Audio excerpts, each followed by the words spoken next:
अस्सलाम वालेकुम नाज़रीन, मैं हूं हुरैन फातिमा और आप देख रहे हैं हिमायती न्यूज HD चैनल। नजर डालते हैं आज की अहम खबर पर। एजुकेटर स्कूल साधु के कैंपस में सालाना तकरीब तकसीम नमाज तकरीबात मुनक्कद हुई, जिसमें हस्ब रिवायत दी एजुकेटर स्कूल साधु के कैंपस में रंगारंग और पुरवकार सालाना तकरीब तकसीम नमाज का इनेकाद हुआ, जिसमें तलबा और तालबात और इनके वालिदैन ने भरपूर शिरकत की। इंतजामी अमला और असातिज़ा ने बच्चों की हौसला अफजाई की। इस मौके पर डायरेक्टर मोहम्मद इस्लाम मुगल, डिप्टी डायरेक्टर ज़ैनुल इस्लाम मुगल और प्रिंसिपल सिदरतुल मुंतहा ने कामयाब होने वाले बच्चों में नमाज तकसीम किए और मुबारकबाद देते हुए कहा कि आप सब कौम का मुस्तकबिल हैं, इसलिए मेहनत और लगन से तालीम हासिल करें, जिससे स्कूल की कामयाबियों की रिवायत कायम रहेगी।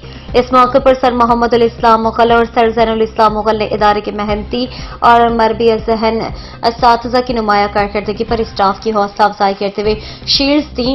उन्होंने कहा कि साधुके की मुज़ाफ़ात के देहात की नस्ल नौ की अमली ज़रूरियात को महसूस करते हुए अहले इलाका को अपनी तरफ से और स्टाफ मेंबरान की तरफ से इनकी उम्मीदों पर पूरा उतरने की यकीन दहानी करवाई। अब तक के लिए इतना ही। मज़ीद खबरों और अपडेट से बाखबर रहने के लिए देखते रहें हिमायती न्यूज HD चैनल।